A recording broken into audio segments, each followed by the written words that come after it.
It's July 6th, 2021, and you know why you're here, so let's kick this off right and introduce the players. Hey, I am Gerissar, a PvP Padawan. Hey everyone, and I'm Andallyn, and welcome to the show, episode 133, the 133rd episode here today. Can you believe it?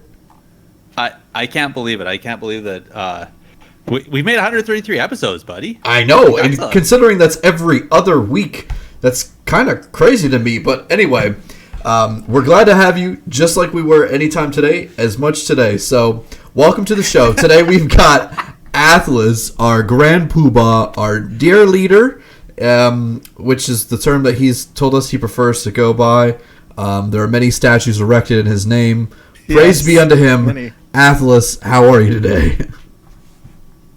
Oh, guys, I'm doing fantastic. Good to see you both. I know it's been a while since I've been on the program, so excited to be back. Yeah. We were talking earlier, and you said that previously somebody had used the word glorious, but now that we're in 9.1, should you be the sinful leader now? I think you're right, actually. I had never thought of it that way, but it's a valid point, sir. The great sinful leader of Warcraft Radio.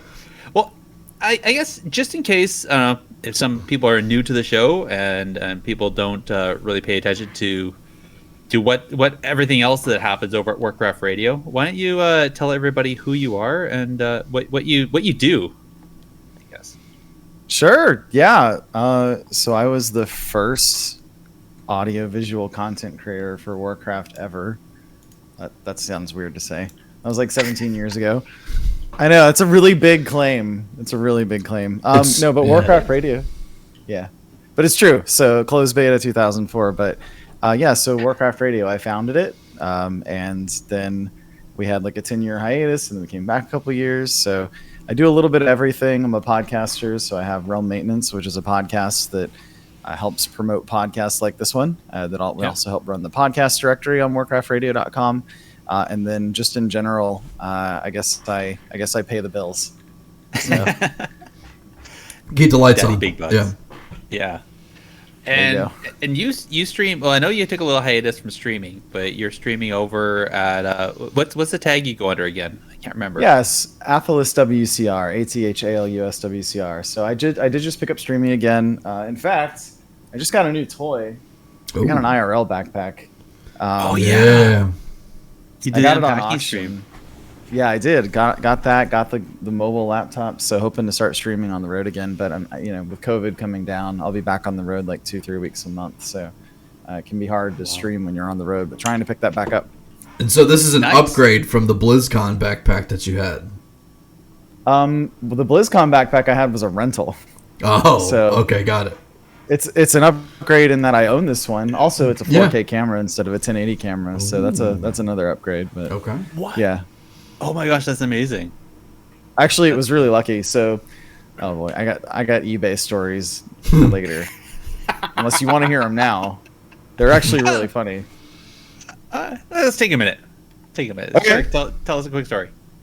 So, I was on my stream a couple weeks ago, and we were trying to figure out I was going to build my own backpack. Because here's the thing: if you go and you buy one of these backpacks retail from someone that's built it already, it's like $2,400. But if you build it yourself, you can get all the components for like $1,550, $1,600. So sure. I was going and we were doing like a shopping stream. Let's all go out and find the components and stuff. And then someone pointed out to me that on eBay, one of the cameras that retails for about $250 was only bidding at like $90 at that point. So I was like, all right, stop everything. We had that, and we had a full-fledged backpack.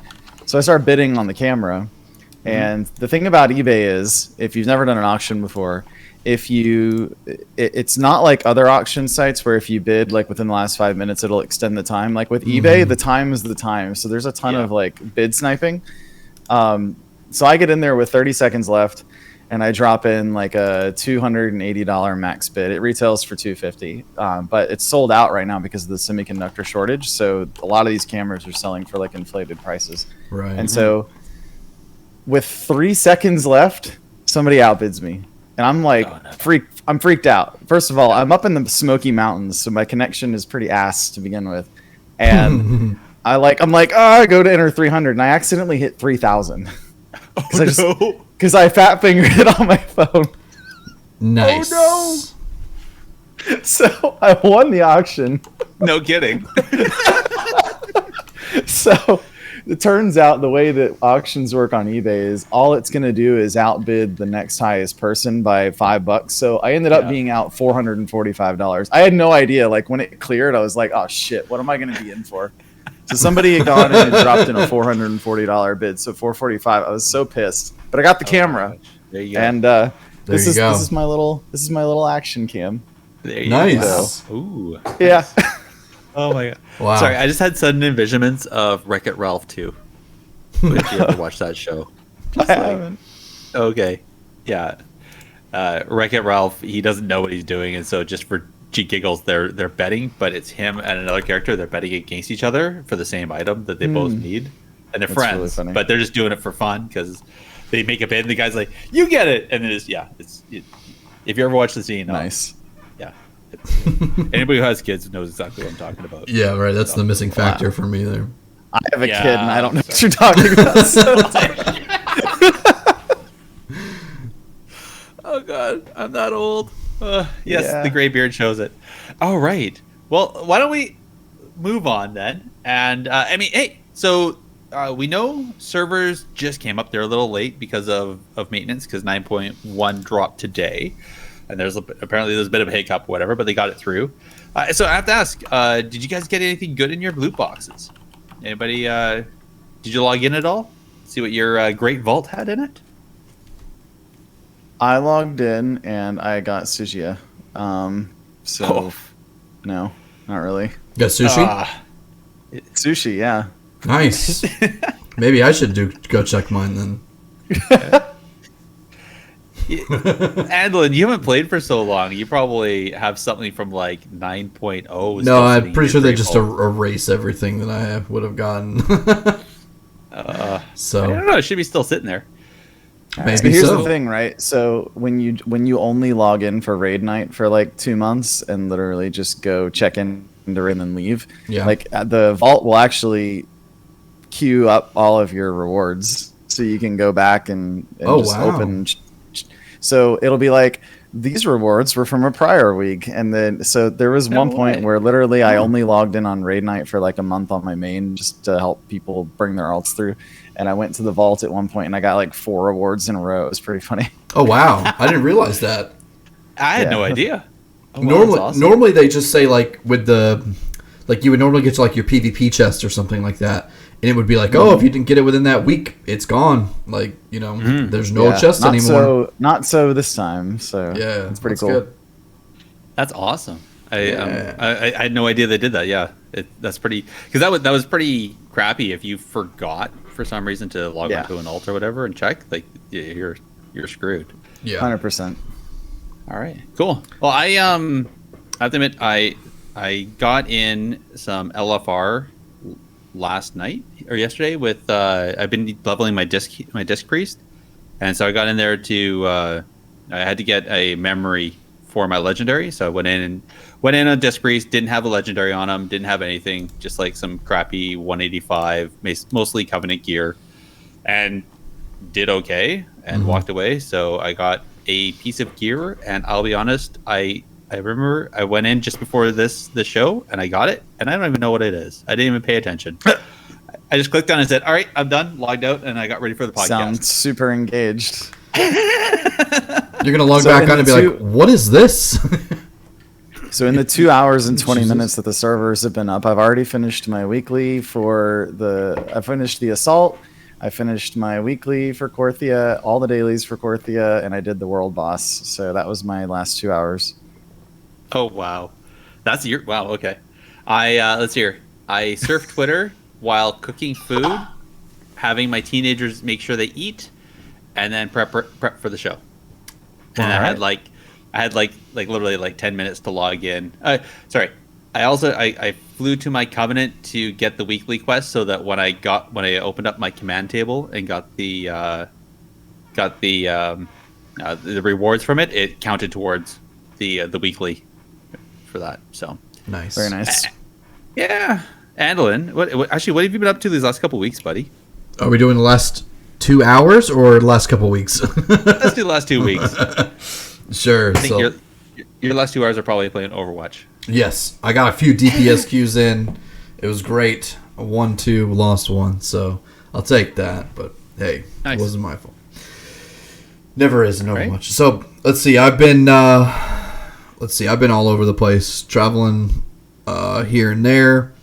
Unfortunately, we are going to try to catch our paths to cross, but it didn't quite end up working out the way it was. We did time in the Smokies and said you wanted to just blow money like nobody's business, but that's okay. It's up to you. But let's see. I've also been kind of just playing a little Overwatch here and there when I do have time. I'm hoping that as things settle down on my end, I might be able to have a chance to just kind of maybe get back into WoW in some capacity here pretty soon. Here's hoping. Yeah, here's to hoping. So, yeah, but Did you get your car back? I did. It's great. It's so awesome to have your own car back. Like I shouldn't complain about the rental because it was so hard to get a rental car, but it smells like smoke, which is just not fun if it's not yours. And even if it is yours, it's still, I would imagine, not great. But at least you did it, right? Like, so that's just annoying. It is. I'm sorry to anyone who drives a Ford, but it was a Ford EcoSport. I just don't feel like I have any control over the road. I think the thing almost killed me a couple times, so I'm just so glad. Yeah, exactly. Yeah, it's a slip and slide, but Knoxville traffic, which isn't that bad version. So I probably shouldn't be saying where I live, but that's okay. Oh well. Anyway, yeah, that's been my last 2 weeks. All right. Chattanooga was pretty busy. cool. Yeah, man, I'm gonna go there. I loved it. Tomorrow or Thursday. I'm not sure which one yet. Dude, legitimately, my wife and I were like, "This is a place we could live." Yeah, it's very hipstery. It's got a cool vibe. Thanks, bud. Well, it's not only. great. It's not like exclusively for hipsters. Like you must be this hipster to join the city. Like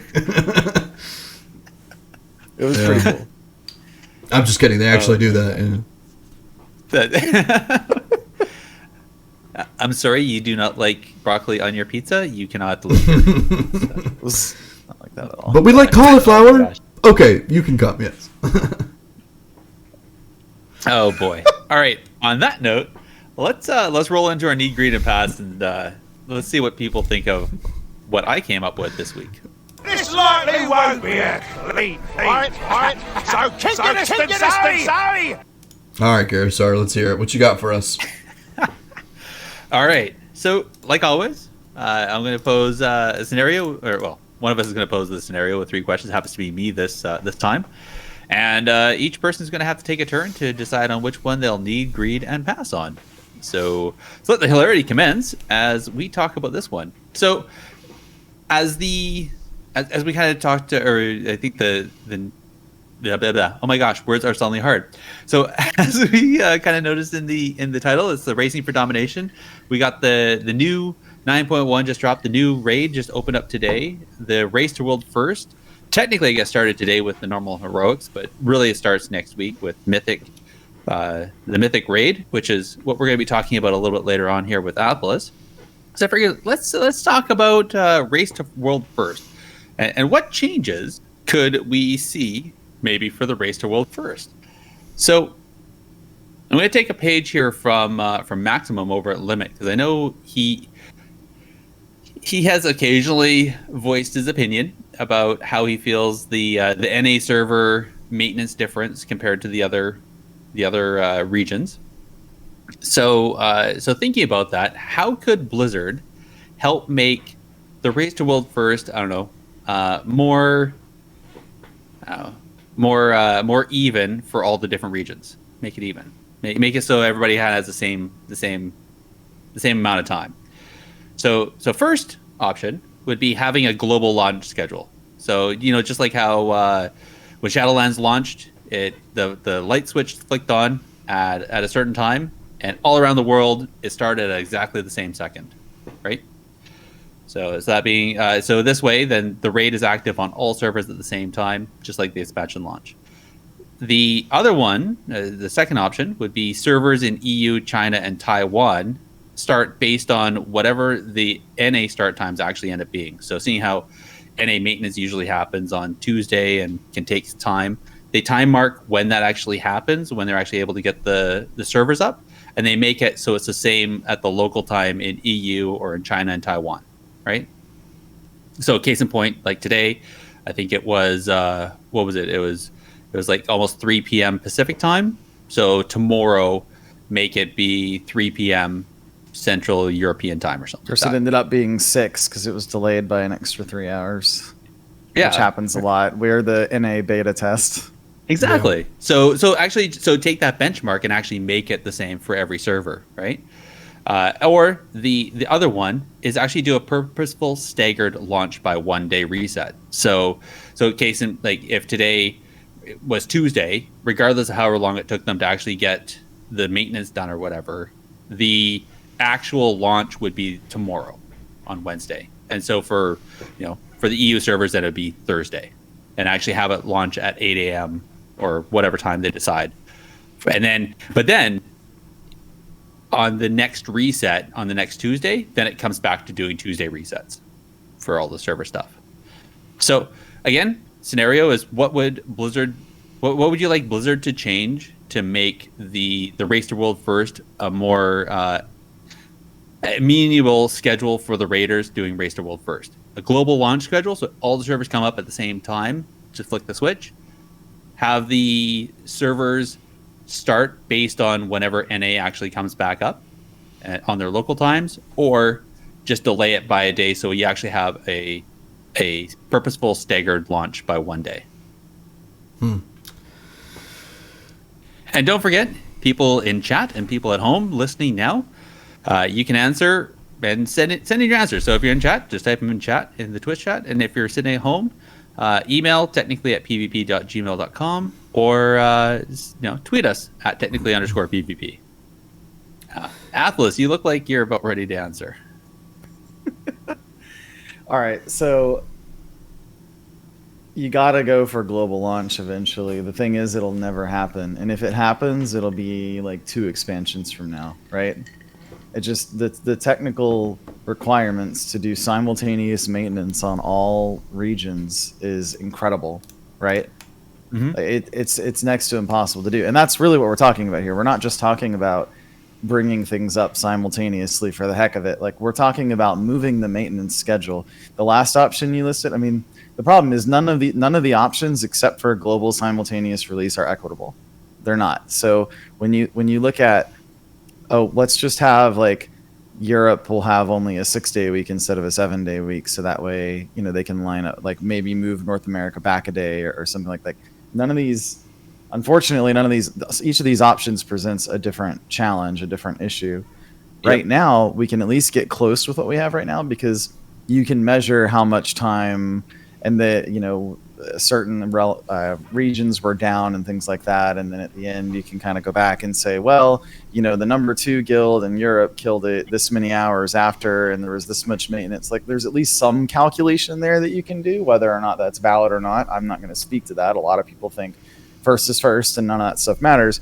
But ultimately, it's going to have to be global simultaneous release. It's the only way you get an equitable solution. But all of the technical challenges that are going to lead up to that make it next to impossible. That said, if they want to do it, they just took the first step with combining BattleNet regions into one platform. So you can see the platform changes occurring, right?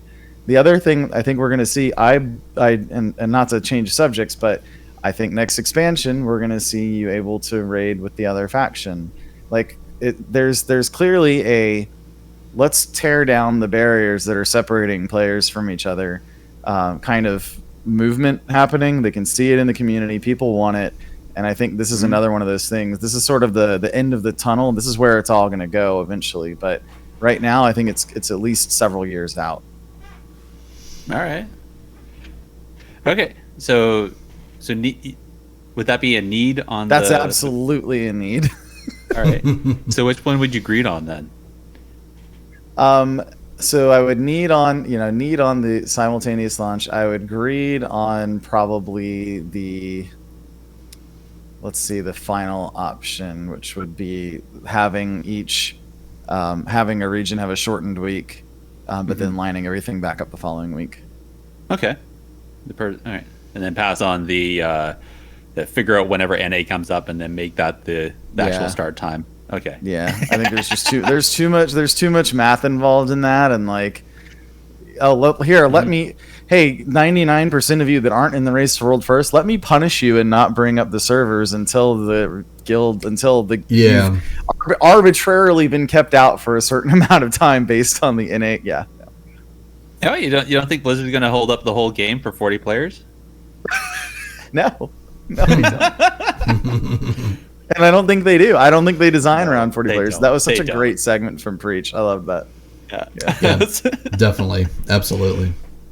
Andallyn, what do you want to do? This is a tough one, man. It's tough in the sense that, like, I got to figure out which one of these I want to need on. That's the tough part about it for me, which is normally the other way around. But because honestly, to kind of echo a little bit of what Athalus talked about, I kind of have a somewhat of an appreciation for how it is now, which people have strong opinions on this and whatnot. But Yes.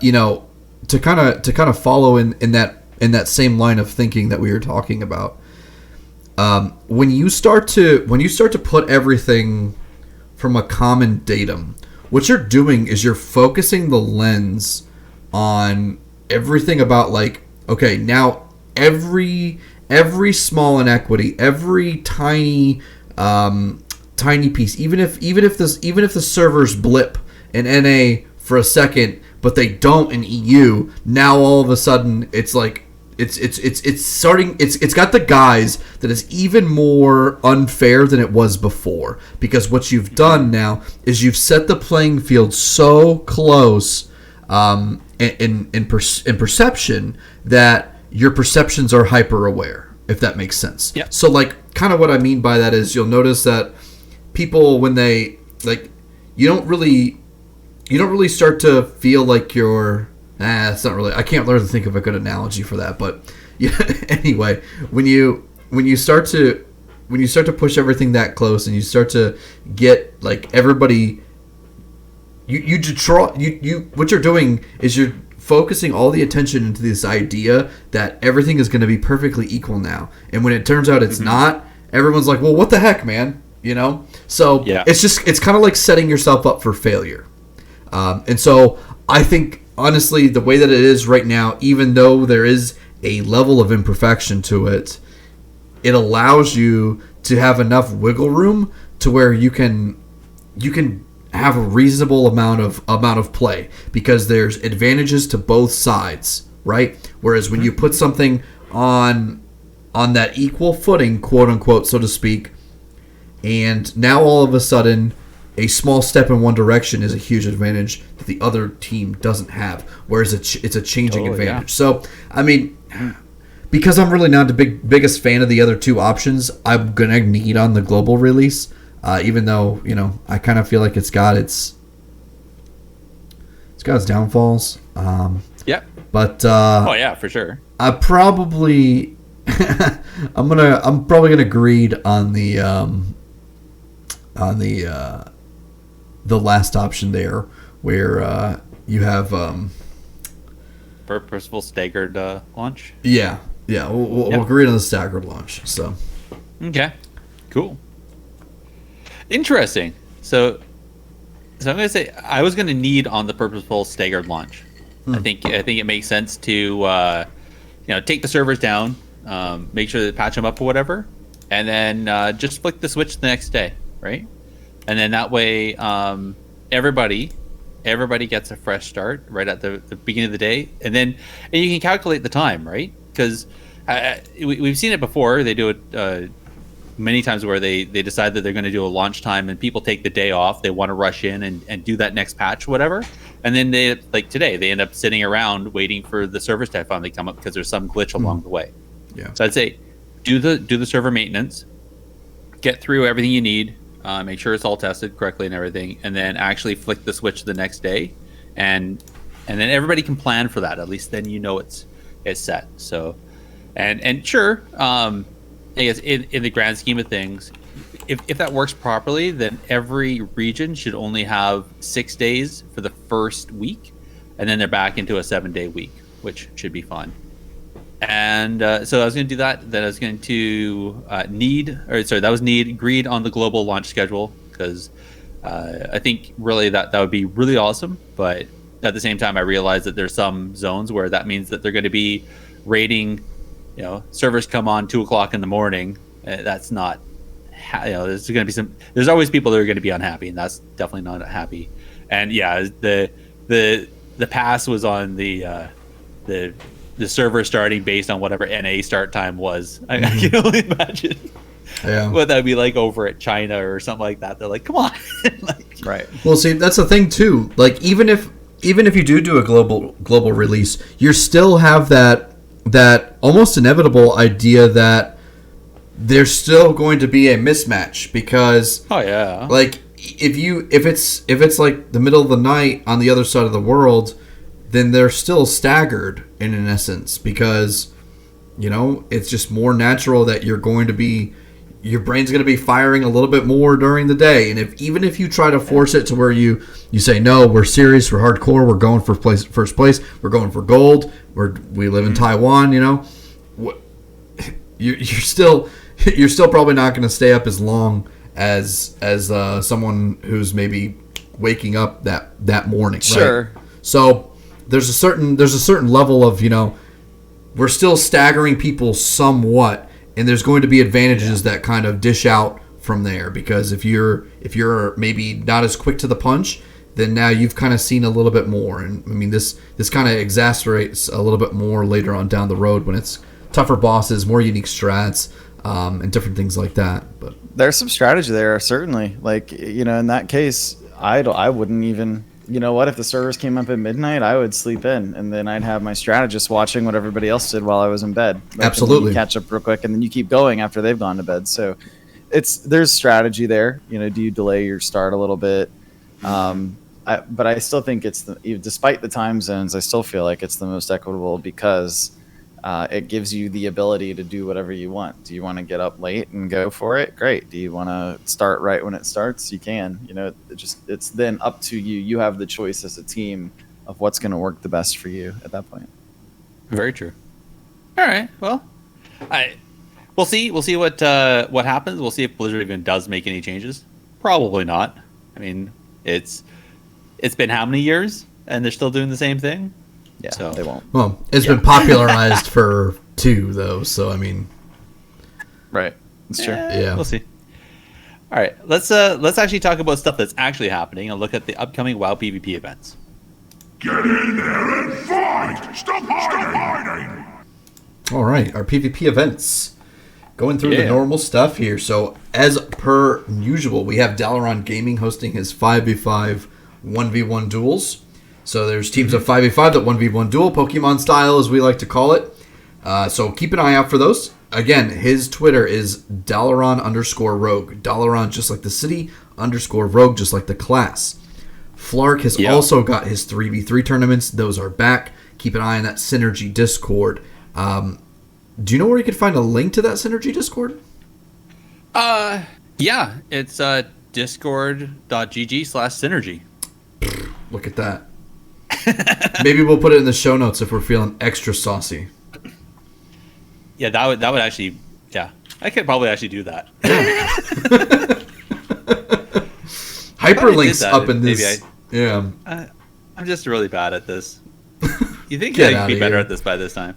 Anyway, let's see what else we got. So we also have Big Donny Cal has organized a retail EU 2v2 tournament starting on the 10th of July.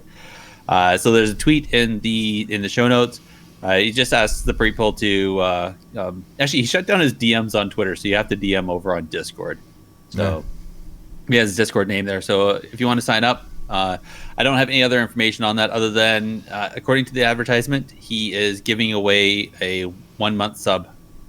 So whoever wins is going to get a free month of WoW. Good for him. Yeah. Of course, we got like I said, the Race to World first. The actual Mythic Raid opens next week, so we're gonna have guilds like Echo, Method, Limit, Pisces, Aversion, which is the German guild. Say Pisces? Big Dumb Gaming. Or Pisces? Is it Pieces? Pisces or Pieces? Pieces. You're muted, okay. Athalus. Oh, damn it. Yeah, he meant pieces. Oh, no. It's Pieces. That's all good. Yeah, so we got Big Dumb Gaming as well, under the Golden Guardian moniker there. Right. And I keep forgetting there's the Chinese one, I think, Streamlined or something like that. Yeah, big forget- news there. Yeah, three of the top ones, Skyline and a couple others, got together. Yeah. They got together. They basically formed a new team where they pulled some of the best raiders from the 3 top Asian guilds, and they got together to actually they'll be streaming in person. I don't believe it'll be on Twitch. I'm not sure what the platform is over there, but Douyu, I think, doing it live. Yeah. Yeah, that's exactly what it's going to be. All right. Wow. Okay. What's the name of the That is the organization? game. Wow. Yep. Awesome. I don't remember. I have to go look it up, honestly. No worries. Hey, this is live radio right now. All right. Well, either way, and Warcraft Radio is going to have a page on this. It's going to have all the information anyway. So if anybody's wondering, just go over to warcraftradio.com and you'll see all that information over there, as well as we'll be tracking. Well, the organization is going to be tracking who's doing what and killing who the first, and moving up to be the first in the world. Yeah, what we're also gonna do a daily radio show that's to be announced in terms of timing, and then we're also going to, if you're listening to the radio, we're going to be releasing live updates on the hour every hour of where the race is currently at. So if you don't have the ability to pull up Twitch at home, you'll be able to just kind of get those radio updates throughout the day, which is pretty cool. And then of course we're doing our daily recap videos again. Mm-hmm. Nice. I know those were really well received. If I remember talking with you. The last race to World First, when we did the recap, when you guys were doing the recap videos, and just how much everybody really enjoyed those. So I'm sure people are going to be really happy to see those come back. Absolutely. And as always, iterating and making it better. So I think, anyway, if anybody wants to know, just go ahead and join the, there's the Warcraft Radio, the /live, so you can listen there, or there's the app that you can download off of either of the stores, and just stream the beautiful music of Warcraft, as well as the different podcasts we have on there. And then, like I said, on the top of the hour, we should have some updates as to who's where in the race.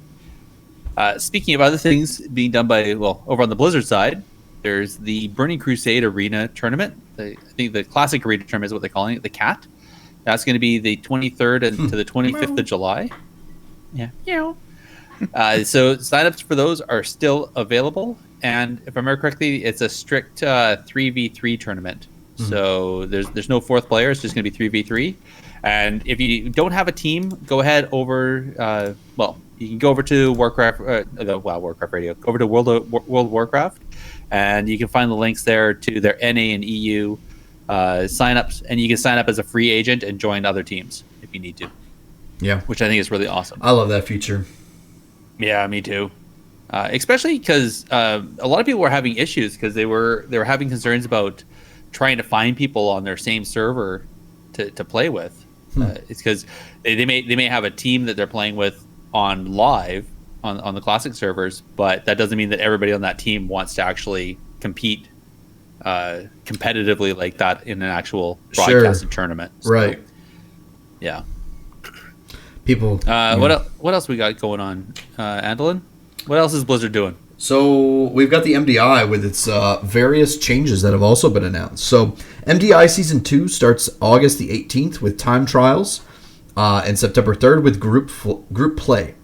This season has a new structure with the removal of cups with global groups, with the exception of China, who has their own group. So there's a really nice breakdown of this that you can find over on the actual World of Warcraft website, worldofwarcraft.com. We've got a link in the show notes here, but they kind of go through how they're going to run this process with the time trials into group play with the last man standing tournament, as they call it, or their phase 3. So far it's been really well received. I know we've seen players like JB kind of come out and say this looks really great, and he's a fan of it. And so, check it out. if that's something you're into, if you're interested in the MDI, it's definitely worth watching. So we still kind of consider it PvP, or as our old co-host used to put it. What did Winston call it? PvPvP or something? I don't know, but whatever. It's PvP, definitely PvE, PvP. I don't know, something like that. Yeah. So I'm losing track. Yeah. yeah. So the neat thing to that, if I understand it correctly, it's going to alleviate some of the massive time requirements in the lead up. Nice. True. Yeah. Mm-hmm. So it's going to give players a lot more time to be able to get through the time trials and then work their way through the group play to actually get to the finals. So it won't be such a crunch slam. So that was one of the biggest issues, right, that players had last time. Mm-hmm. It was so much for so little gain. It's a huge commitment. Exactly. Yeah. And then you lump on the practice and that, and it's just like you don't get a life. So if you want to win, it's very true. Very true.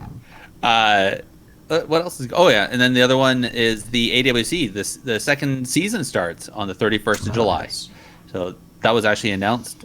Looking forward to this. So it's going to be the start of the 4 weekends of the arena round robins, and that is going to be the 8 teams from the last circuit play, plus the 2 teams that had made it up through the relegation cup. So it's going to be some familiar faces, plus the extra teams that came up through the relegation cup to earn their way to that, and they're going to be fighting over $160,000 prize pool for the global prize pool, which breaks out to $80,000 for NA, $80,000 for EU. Mm-hmm. So should be a pretty good bunch of esports coming up here in the summer. Absolutely. Thankfully, we don't have anything else to do, right? Right, Andallyn? Right, Athalus? Right. Yeah. Nothing else. Nothing else. I'm gonna enjoy like when I die and my spirit's kind of floating around, and I'll be like, oh, I can finally go watch all of these esports now. I know.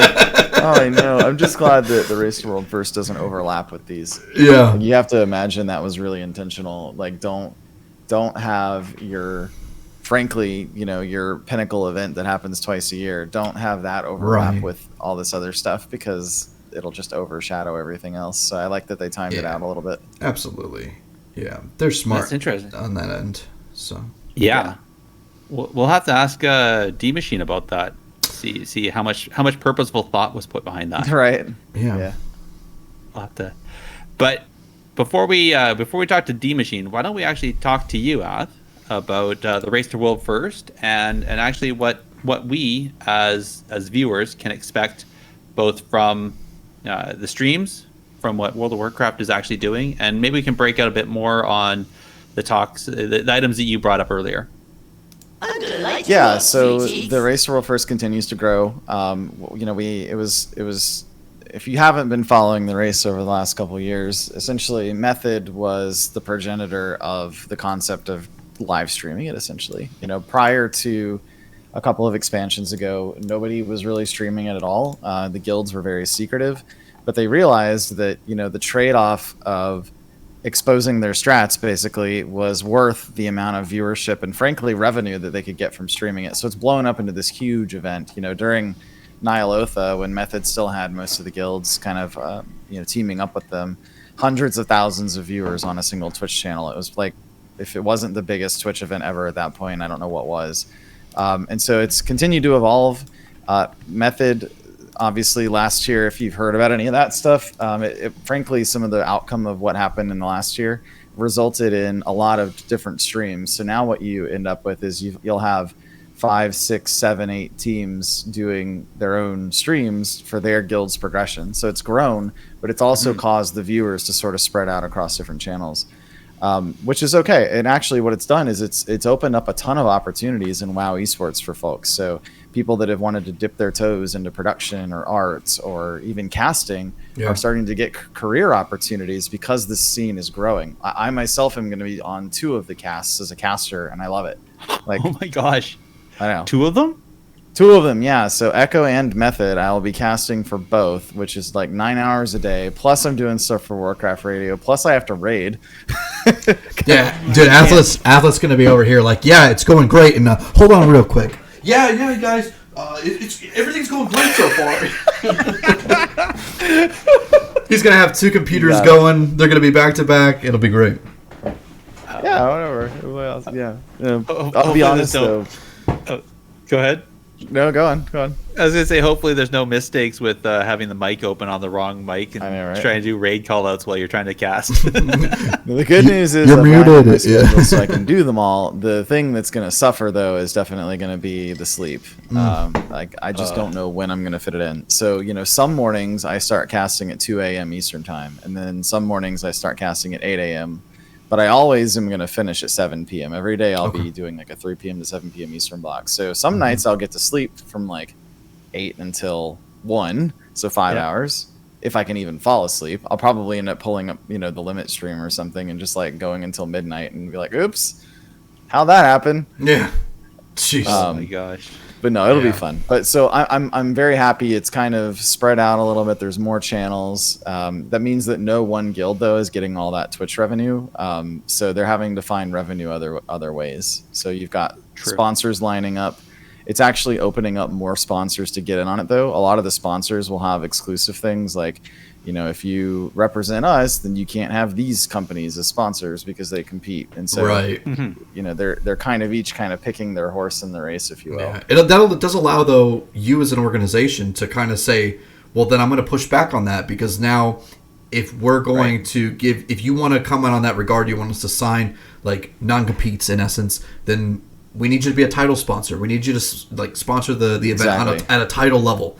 Pony up more. Exactly. Like we're gonna put our skin in the game. You put your skin in the game. So it's a better. It could be a better relationship that way. That's more involved and more invested and more and just better for both parties. So there's a lot of good to that as well, I think. Absolutely. One of the confusing things though has been the last tier. So 2 tiers ago, Nyalotha patch 8.3, the end of BFA.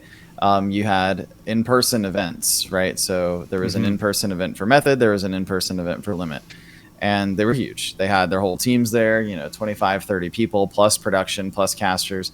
Then with COVID, the only team that did an in-person event was Limit, and they only had like 5 or 6 players in Dallas, and I think all of their casters were remote.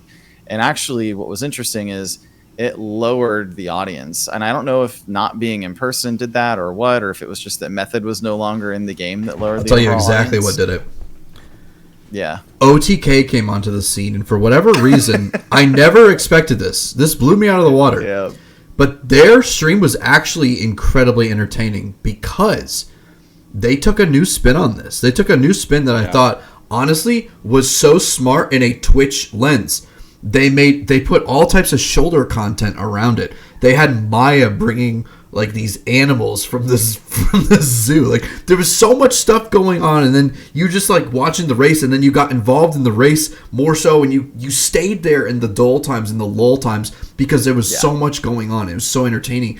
And then you'd go be like, oh, I want to see what's going on with Limit, or you'd say, oh, let me see what's going on with Pieces or Method or whomever, and you would be like, yeah, I wonder what Rich Campbell said. I'm gonna go back to you just kept getting pulled back in. So like their entertainment appeal was really high, and I think that there's a lot that everyone else could have learned and hopefully did learn from that, because that's the key to success in a Twitch atmosphere and in a Twitch environment.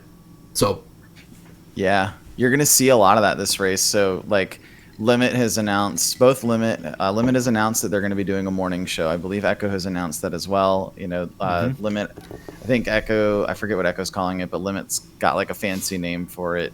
And then I think Limit's also got like this After Dark show they're going to be doing. So they're trying to bring different entertainment value. I know Echo's doing a bit of the same, but I think that what you just described with OTK, that was the value that I think Method brought as well, is that they always had something going on, like the pinatas buying a banana suit. Exactly. Yeah. Right. Exactly. So I do hope to see more of that from the streams. I thought BDG was the standout dark horse for entertainment value last year. I don't know if you guys saw their stream. They did a lot of really cool like intro videos and comedy things for the different bosses. They had this cool thing where they did like a black and white old-fashioned camera lens like introduction to each boss. They did a whole lot. unfortunately, I don't know what happened, but I don't think they're doing a big fancy stream like that this time. So maybe they just didn't have the budget to do it twice. Yeah, But that's really cool. I'll have to check that out. Maybe. Yeah, for sure. Yeah. They were great. Yeah, it's possible that their the video editor that they had making all those may have moved on to someplace else, and so maybe they lost that capability. Well, the other But yeah, side of it was too, they had probably the most diverse and inclusive cast of any race that I've seen so far. Like they were pretty evenly split gender wise. They had like all types of people that had nothing to do with raids at all. So like the theory was you have all these different representations, you'll get a much bigger audience. It didn't really translate that way because at the end of the day, your guild still has to be in the running for like number one. Like it doesn't matter how much entertainment value you have. Like people are going to tune out if you're not on top. So. But that's where Warcraft Radio is going to come in, is where all these different individualized streams and individualized groups are going to be doing their own thing, basically propping their own stuff. They're not really going to be talking too much outside of that. I think that's where Warcraft Radio is going to be. Is we're going to be grabbing in all the inputs from all these, and then hopefully producing, like you said, at least the daily updates to say what's been going on. So if somebody doesn't have the time to sit down for 12 hours and watch 4 different streams and have like some sort of squad cast going on their devices, they can at least give our videos a quick look and see at least get a recap of what's been happening the last 24 hours, right? Very much a journalistic approach. Absolutely. Yeah. So Looking forward to it. How many people do we got working on the backside over at Warcraft Radio then? I think we have like at least a dozen people working on it, eh?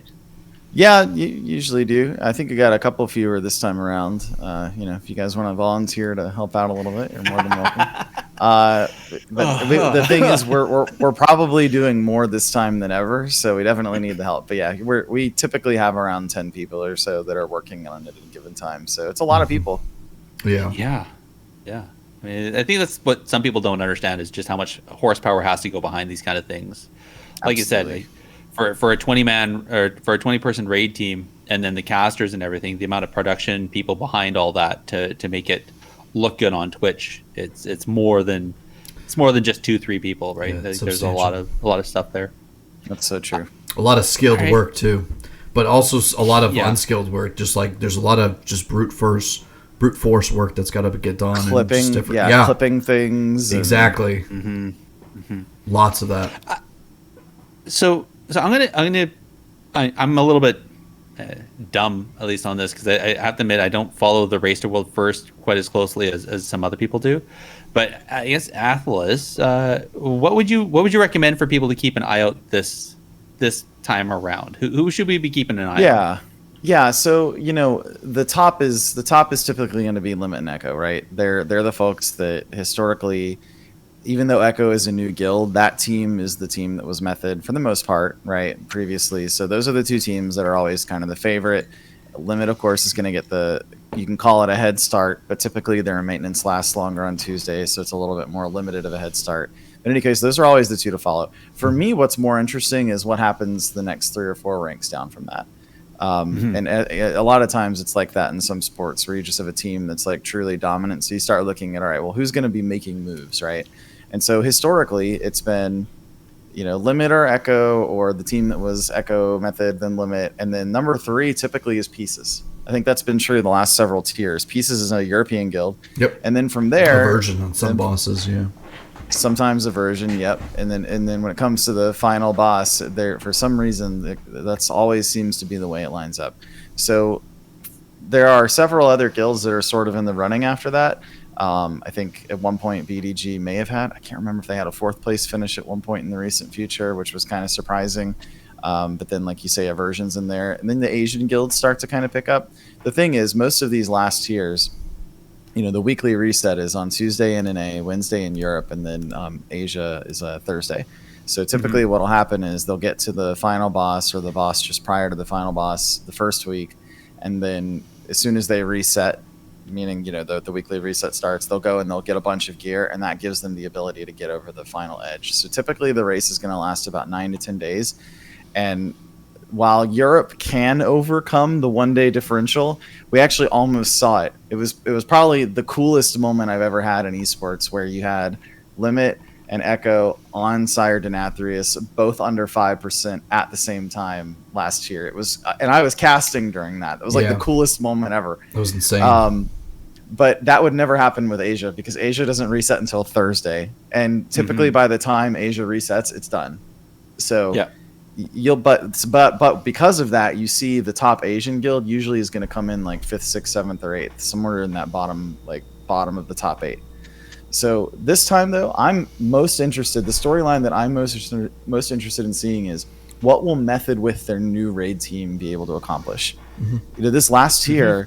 They had to completely rebuild their guild from scratch, pretty much. Right. They actually merged with another guild that was already sort of a top 20 contender, I believe, and then they recruited up. And so this last year, they clocked in a top 10 performance, and their guild didn't even have the benefit of having worked together with the banter and everything else. So this time around, they've got the banter, they've got the camaraderie and all that. And they've done all the prep that they weren't able to do last year as a group. I really think we might see a top 5 finish from Method. I'll be curious to see how far they can go with that. Yeah, I think you're right on that. And like, just to kind of echo what you were saying before, that first kind of showing of the new and improved Method 2.0, right? I think this is definitely where the rubber meets the road. This is where we get to see, like, it's kind of like, you mentioned a sports analogy, so I'm going to give you another sports analogy. It's kind of like in football when you get a new coach or something, and it's like, hey, this first year's a mulligan, like we're gonna throw some spaghetti up against the wall. We're gonna see what sticks. We're gonna see who's gonna step up to the plate, who's maybe going to kind of start to nestle into certain roles and see who fits where, right? We're going to give people a chance to kind of step up and see what they're made of. So I feel like there was a lot of that going on. And this year is really the time that we get to see, okay, what is this, all this kind of gotten us? Where are we at? Yeah. Where's Method going to stack up, when we put them up next to the big dogs? And that will be interesting to see. Yeah, I can't wait to see. I really can't wait to see how Method comes in this time around. I have to admit, hearing the news about what happened with Skyline and the merging of essentially the top Chinese guilds and what's going to happen there, I'm super excited to see what they come up with. They're coming to play. Yeah, they had a lot of fancy really interesting strats last time. Didn't they get a second place finish on a boss or something? I can't remember. It's been so long now. Yeah, it has. But I remember seeing them kind of bounce up on I don't know, the Raider.io had really good coverage as well to kind of see, and I just think I remember seeing them, something in that context. I can't remember, but anyway. Yeah, they're definitely going to be. I didn't realize their reset was on Thursday, though. I didn't realize that. It's crazy. Yeah, it's a whole nother day after EU. Yeah, that's. Oof. I say if you want to level the playing field, there's going to be a lot better bang for your buck by getting Asia either onto that Tuesday or Wednesday than you would by moving Europe up a step of a day. It's true. One of the reasons I think it's going to be tough is that should have been on the NGP. I'm pretty sure they rely on some third-party partners, and so they kind of have to figure out the issues before they deploy because it's probably much more difficult. Sure. Yeah, there's a bunch. We worry about gatekeeping just inside the game for time. They have to get gate kept just for access to the systems. It's aye. All right. Well, I guess is there anything else about the Race to World First that we should really highlight? Anything that we're doing at Warcraft Radio that hasn't already been noted, or something that just should be fleshed out a bit more? Yeah, in general, the webpage may still need to be updated, but warcraftradio.com/RWF is sort of our landing portal for everything. So it's probably not fully up to date yet. Maybe by the time folks are listening to this, it will be. But that's where we'll kind of have a summary of everything that we're doing. I also know that for the first time, we're actually going to be publishing sort of daily, I wouldn't call them blog posts necessarily, but we will have sort of in written form just a summary of the day's coverage and things of that nature that we'll be doing every day. So definitely encourage people to check that page once a day. And like I say, if you haven't downloaded the Warcraft Radio app, if you're still listening, just desktop, Hopefully, maybe you've listened to Technically PvP on the radio at this point. We will be publishing updates to the race every hour on the app during the race. That'll be pretty cool. Awesome. I look forward to it. Well, Nice. hopefully this all works out, and I may have to actually go and take a look at that sign up list. I will admit I saw the announcement on our Discord over on the staff side, and I was like, ooh, I'm not sure, but yeah. now I feel like I have to. So Yeah. No worries. All right, so here we go. I got a question. So, all right. Athalus, going into this, you're going to be on 2 different types of shows, both Echoes and Methods. So, what's been your favorite raid tier as of late? Tell us a little bit about why, and let's kind of hear where you're kind of coming from on this. I mean, there's a real easy answer to this, unfortunately. I mean, it feels like a cop-out answer because it's so recent, but I think a lot of folks look at Castle Nathria as one of the great raids of all time, and certainly one of the best opening tiers of all time. Absolutely. Certainly one of the best opening tiers. So that's an easy one for me. Nyalotha wasn't a disappointment so much as it was just not what we've come to expect from a final tier, I think I would say. And N'Zoth in particular, as an end boss. I mean, Carapace of N'Zoth had the potential to be awesome. Like, it was really cool. It was literally 3 different rooms. You're carving open the belly of the beast to go inside. You're popping zits. Like, it was actually a really cool looking fight. And then unfortunately it got cleared in like 20 pulls. So yeah, but Castle Nathria, with the exception of probably Stone Legion Generals, I think was almost as good as it gets, especially for an opening tier. And I'm a big fan. In fact, I almost tweeted this the other day and I didn't. But what I was going to say was, after Nathria being so good, like, I don't know that you can get much better than that. I'll just be happy if this tier is as visually stimulating and entertaining to cast as Nathria was. Yeah. It was incredibly fun to cast. Like, you've got a dance in the ballroom. You've got you've got basically Castlevania like sword. Did you guys watch the Netflix Castlevania series? I don't know. I was super into it, but No. One of the vampires has a sword. Yeah. That is animated on its own, and like that's straight up what that boss fight felt like. Wow. So I don't know if it gets much better from a casting standpoint than what we got to see in Nathria. Yeah. And I'm really hopeful that this is gonna pay off in the same way. So far, though, I'll be honest, just from what I've seen, and even like right now, Limit is on Sylvanas and Heroic, and it's only been up for 4 hours. I think Sylvanas as a fight has the potential to be as fun as and engaging as Denathrius potentially. But I'm a little concerned about the rest of the raid in terms of it being kind of entertaining to watch, I guess is what I would say. Not necessarily the difficulty's off or anything, just this is so far, I don't know. Yeah, that's interesting. You're right. I think that was an incredible tier. I think the last dungeon raid that was that well made and the bosses were such of that quality, I think it was Nighthold. That I would argue. Nighthold was an incredible dungeon back in Legion. Or, I keep saying dungeon. Raid. It was an incredible raid. But I really appreciated Sludge Fist because I honestly enjoyed watching Sludge Fist progression more so than I did on Denathrius. I thought it was more exciting. Because when you watch in the casting and you're able to... The casters did a really good job at being able to show you how narrow of a tolerance you have for no mistakes, and how even with DPS, there's even an RNG tolerance window that you have with Sludge Fist on Mythic there, where they were at that time. So it's just so impressive to see someone get to maybe 0.6% or 0.2% or even kill it, and you're just like, that is impressive. That is skill. Even for because you kind of get desensitized watching world-class players play, and you're just like, oh yeah, this is another day in the life, right?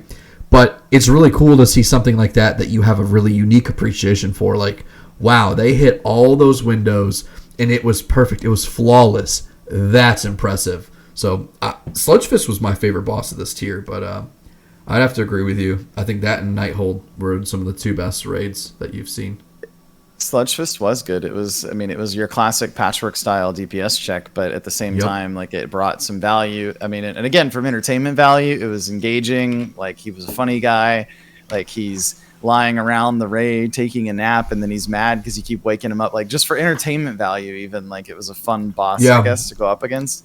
But then, like, even something like Shriekwing, like, opening boss of the raid, Shriekwing is, like, for the mythic mechanic where you have to hold the lantern and you can't see everything else otherwise, and you're having to communicate and all that. And there were ways to kind of cheese it so you didn't need the lantern, but it was just that concept felt good for the first boss of an expansion. Like, all that Kael'thas, like, okay, we're flipping the script here. It's a healing fight. It's right. You know, so I just thought there was so many cool things that they got to try out that I thought were really neat. Yeah. And you get to watch Gingy just kind of go insane on the meters. Yes. And just like, no one realized that a mage could do this much damage until now. It's like kind of opened everybody's eyes to like the realities. And that's one thing that's really so unique about those players on Echo, Fragnance, you know, Gingy and Perfecto and the rest of the lot of them is it's almost like they break the game. They show you ways of looking at the game and ways to play the game that you never thought of and no one else has ever thought of before. And it's such a spectacle to watch. I'm sure it's going to be an entertaining tier for sure. I'm honestly looking forward to not the raid. Like, the raid's going to be, because that's going to be the main story, but the side story I'm looking forward to is the new mega dungeon and how they're going to be doing the split runs on that as well, and what that's going to look like. Right. Because from what I understand and just seeing some stuff on social media already, the mega dungeon is quite entertaining. So I think there's going to be a bunch of entertainment value there as well. So, and just I'm looking forward to see how they're going to do that. Pardon me? I'm going in blind personally. I haven't even gotten to, like, I haven't read on it. Like, I'm planning to run it this week before raid, but I'm really looking forward to kind of seeing it with fresh eyes. One quick tip that I've heard: I think you can only get loot off of a boss one time, whether it's hard mode or not. There's a hard mode version of everything that you can do, and if you kill a boss not in hard mode, then you can't kill it again and get hard mode loot, I guess. So, okay. Like, that's what I heard anyway. I could be wrong about that, but that makes sense. So there's a thing you have to do to get hard mode. Then you want to run out and reset it if you're planning on only, you know, doing the hard mode. If you feel like giving up the hard mode loot this week, then just do that. But we'll read up on that, I guess. Oh, that's a good tip to know. Hopefully our listeners haven't tried running it tonight while we're recording this, and right. and hear that tip before they go in and, you know, end up losing out. Because that makes sense. I mean, it wouldn't make sense for you to go in, kill a boss, and then go back in and try to do hard mode and get more loot. That's just double dipping. So, but yeah, I honestly though, it should be interesting because it's to take a 20-person raid team and then split it up into 10 persons. It doesn't split evenly for a mega dungeon, I don't think. So I'm not sure how they're gonna have to bring in obviously some people from their guilds and probably bring in people from their fan base communities to help out to help do split runs like they did before in the mega dungeon. 100%. Yeah, you want to get an all other group as much as possible, you know, all plate, that kind of thing. Yep. I did see on some of the discords a bunch of these organizations are already have posts up with announcements for BOEs as well. So paying hundreds of thousands. Yeah, like, saw that as well. Incredible amounts. Yeah. Well, they made enough gold with all the mythic carries they did, so they might as well spend it now, right? So all part of the game. That's right. If only I had a BOE now. It's true. Well, hopefully, I think the neat thing there, and this is the part that I'm actually really enjoying, is the changes they made to the PvP gear. Although some changes could have been slightly different, but the fact that PvP gear isn't going to be effective enough in PvP or PvE, that at least that won't also be another thing that they need to worry about. So they're just going to be able to focus on the mythic dungeons, focus on the mega dungeon, and focus on the heroics. Tell me why that's a good thing, because it was actually kind of entertaining during splits and end of week stuff, like to get to cast a little bit of arena just randomly. It's so funny. You got a bunch of casters that like only know PvE, and then all of a sudden Roger Brown's in there trying to farm a hunter weapon, and you're like, I don't know what's going on because I'm not a PvP caster. It was pretty damn funny. Nice. So I'm gonna having that much extra player base in the PvP system is actually, I think, really good. I think that was one of the most active seasons we've ever seen in a long time. The downside to it is that the system is not set up for it. It wasn't prepared for that. So the MMR inflation, the amount of CR that people end up getting within the first couple weeks, literally broke the system, and it never caught back up. The inflation that they are supposed to have, where if people are playing consistently versus people that sit on rating, you're supposed to be able to catch up, but it just never happened. So there was people that were still at the very last stages trying to get up into where they would hope for their rank 1 level, but because all these people were sitting at 3,000 CR, since like there was over 100 players that had made rank 1 safe back in 9.0 and never played their characters again since February. And so like and that happens often. I'm going to say like, that's kind of hyperbolic. That happens often where people sit on CR for a large portion of a season because they know they're safe. But it just felt like the way the whole system worked, it ended up having all those players into it broke the system. So I see. And by doing it, it kind of pushed everything back to where the system was designed to work. And the goal, what I've heard a lot of people suggest doing rating decay. Is that a thing that's generally supported in the PvP kind of community, or what have you guys heard on that? Absolutely. Okay. Yeah, a number of people asked. You gonna ask Steam Machine about that in 2 weeks? No. David has nothing to do with that. Actually, Ven Ruki asked Brian Holinka about it during his Q&A, and Brian said that they are not entertaining that idea.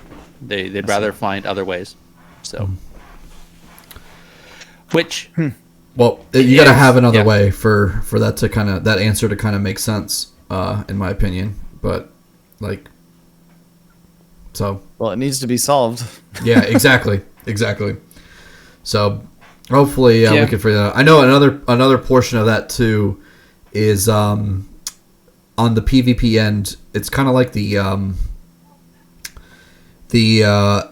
carry system ended up actually booming in PvP this year because so many PvE guilds were paying and saying, "Hey guys, listen, like you guys PvP a lot, you guys RBG a lot," and that's what threw RBGs up into the skies. There's so many RBG people going on now, and it's been an active scene, but there's a big asterisk around there because it's a lot of like, hey, we're gonna take you up into the high ratings, with our group here for a lot of money, but we're gonna, you're paying, your guild's paying, so it's like whatever, because we want to be competitive in the PvE scene, and this will give us an extra edge, right? Because this is an extra piece of gear that we otherwise wouldn't have had, and so you saw a large amount of influx of the demand for PvP carries, and that's kind of manifested a little bit more so than we had all hoped for. Now that the demand dropped off, and yet you had the supply just kind of keep on going up because all of a sudden you had people getting into the market. They're like, oh my gosh, it's so easy to carry people now. And now you've got everyone and their mother looking to sell PvP carries. I see. Yeah. Gotcha. Yeah. It is what it is. I'm expecting that on the PvP side of LFG, we're going to see less selling coaching and selling carries. Yeah. But we'll see what happens. But it's just part of the LFG system nowadays. I mean, it's not new. It's been around for ages. Boosting and carrying has been around. It's just become more prolific. Yeah. Right. So. The demand went up, and then it kind of the carpet got pulled out from underneath it after, the mythic tiers had kind of been like, all right, there's no more benefit from having a PvP piece because we can just fully mythic gear out our tunes and our alts, and so there's no need for the PvP anymore. So why would we pay someone to carry us? Gotcha. True. But anyway, I think we should get on to the last question that we always ask. Yeah. What do you say, Andallyn? Let's do it. So, Athalus, as you well know, our signature question is we go for what is the one thing that you would change about the Race to World First? Now, of course, as you already know, the pretense here is that it can literally be anything, but it can only be one thing. You can't do two things. So it doesn't even have to be out within the realm of possibilities. Any cost, whatever it is, just tell us what the one thing you would change is. It's funny. Gerissar, it's funny because it's not global release. Yeah. Surprisingly, that's what you would expect the answer to be. I want to see the entire race be an event that Blizzard flies the teams out to one arena, massive arena, can seat thousands of people, and have them lined up on different LAN rows, if you will, and make it different BlizzCon event. Stages, like the limit stage or the method stage. Yes. Yeah. Actually, BlizzCon did that 10 years ago, just like a not a official tier, but a exhibition type thing, and it was wildly popular. So that's the one thing I would do. Nice. All right. I remember when they did that at BlizzCon. I was like, what? What do they do? What? Yeah. What is this? And I saw them do the polls. I was like, oh my gosh, how are they surviving? And that was kind of a precursor to the current iteration of the Race to World First. That was almost the realization, oh, this could be a thing, People actually want to see this. Yeah, that's awesome. All right, Andallyn, do you want to answer, or do you want me to answer next? Go for it. You're up next. All right. I want the Race to World First to move away from being the first kill to being a time-based thing.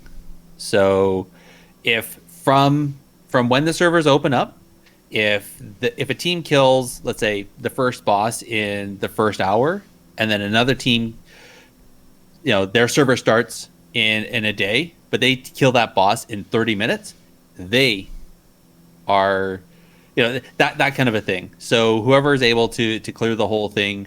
So from the start of Race to World First, from when their servers come up to the end, when they're able to kill that boss, that makes them the top team for that raid tier, that they were able to clear it in a total amount of time.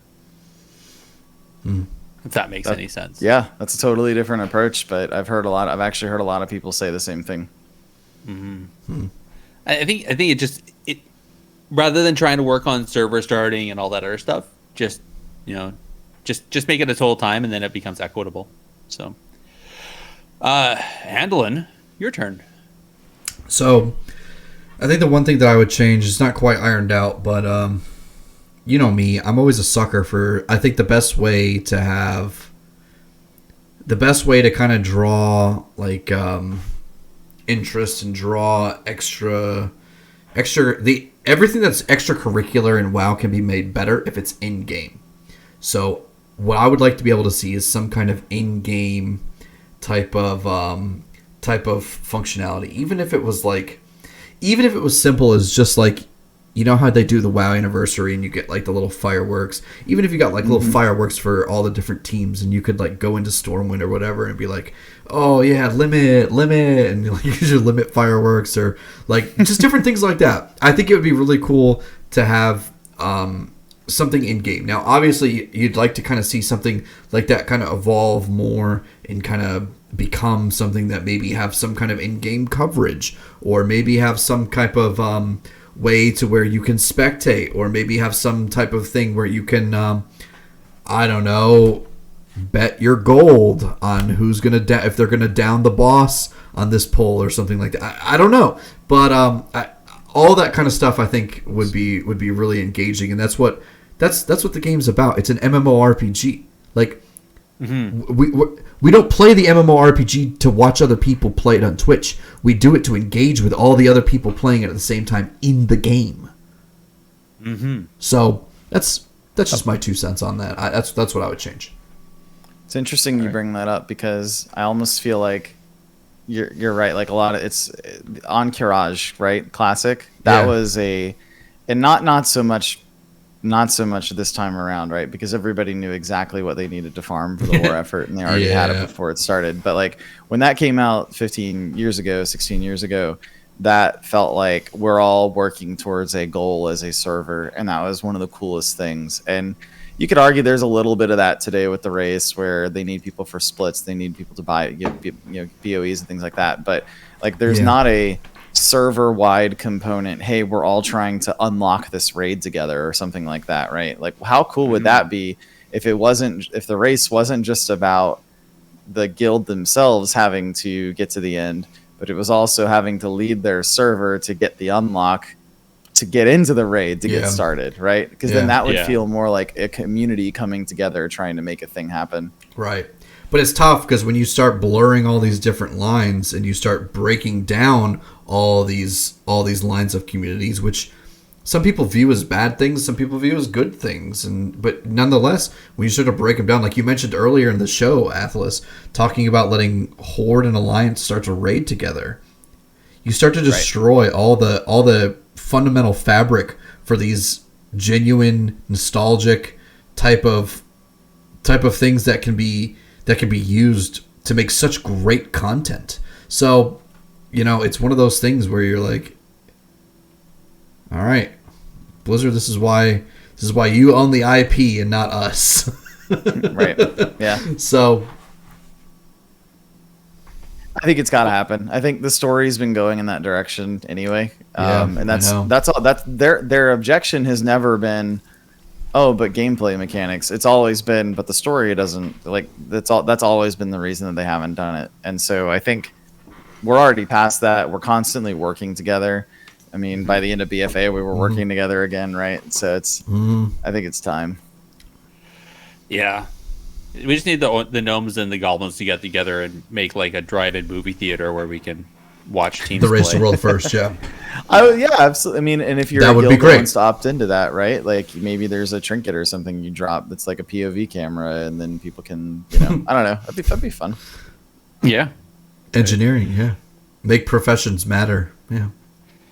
Could you imagine if in the middle of like a boss fight, somebody like has to turn around and do like the selfie cam, but to like post it to like, dude, I'm just getting this vision of the original Starship Troopers movie. It's a big bug. It's an angry bug. And then like the reporter just gets eaten and you're like, so would you like to know more? That would be awesome. All right, well, let's move on. We'll talk about the little PvP news that has happened in the last little bit, and we'll roll this one out and let you, Athalus, get back to your rating in game. And Andallyn, you and I can maybe queue up some games and see what we can get done in PvP. All right. Who ordered up an extra large can of whoop ass? Can always rely on Millhouse for the seamless bumpers. All right, PvP I love news. So I don't know if you caught this, the Diabolus Death Bowl that they did back on the 27th of June there, the 2v2 was absolutely amazing. It was such a pleasure to watch, and I forgot how much I missed watching Burning Crusade Arena. It is such a pleasure. But huge congrats to the team at Drop In. So it was Regimont and Jake for taking first place, and the largest chunk of the $4,000 prize pool that Diabolus had put together for that. And keep an eye out again over at Diabolus Esports for the announcement of their next tournament, which should be happening in August. Again, as always, there's hot fixes. There were a couple things for PvP, nothing drastic in my opinion. The mages, there is a quite quick hot fix over on the controlled burn PvP talent. So I guess it was preventing Ignite from spreading, so that got fixed. Makes sense. It's kind of a well-needed PvP talent to work. And other than that, I think what was the other one? They did some changes again in some of the historic stuff. So Grimbatal, there was an issue there that they were running into with some damage being not quite on par where it should be. So they fixed that, and it's same with Tolbarad. So I think that's about it that really popped out at my eyes. But yeah, so I think unless there's anybody else that knows of any PvP news, that was really it. It was a really quiet month. Yeah. Quiet couple weeks. Not gonna lie. I guess PvP news wise, 9.1 dropped. So all the CR finally reset. So all those people that felt that they were stuck at 1400 and not able to progress can once again get back into it. And hopefully not get stuck again. Yes. Yeah, hopefully. One thing is, it was noted, I saw this over on Twitter, Absturge was noting that the MMR never got reset. It was only CR that got reset. And I verified this through some contacts. That is actually normal. Apparently the MMR only gets reset at the beginning of an expansion, not each patch nowadays. Really? Yeah. So well, no wonder you just kind of follow into the same type of. Okay, got it. Yeah, but it kind of makes sense that if you're always playing with the same people and you're playing at like a 2700 rating, Yep. Like why wouldn't you smoothly move up to that same spot fairly quickly, right? Well, you wouldn't smooth. Go ahead. I was gonna say it's similar in Heroes of the Storm. Like your MMR never drops, so like they kind of already think they know where you're gonna land at the beginning of a season, right? And then, but your rating technically resets at that point, and I think there's like a max cap on it or something. So as far as what you can get from placement rounds, I think it makes sense. I mean, now hearing that, like it makes even less sense to me why the CR wouldn't decay. Frankly, Yeah. like the MMR doesn't need to decay, just the CR. Yep. Yeah, I agree. Yeah, But it would take you a they while. It would take you longer because it actually starts to take a long time to rebuild that MMR. You just have to play games. You just have to play games to rebuild that MMR and grow the MMR, even if you are winning. Like, so that's what ends up being the bottleneck, as opposed to being just like a CR go all the way up back to where you were if it was 27, 28, 22, whatever it may be. So, Which I'm kind of wondering if that was one of the reasons why people are having an issue gaining CR, is if their MMR had been destroyed by all the games that they were playing and all the yo-yoing that was happening going through season 1. And if that's the reason why they were having we're hearing all these issues of people trying to gain CR, was actually because their MMR had been so destroyed by how season 1 went, rather than just the fact that other people weren't playing. Well, that'll still flush out because all the CRs rinsed, because the ladder and what you're going to be matched up into is going to be a determining factor of MMR and CR, right? So because depending on how much rating you gain or lose is going to be a function of what MMR you're at and what your current rating is.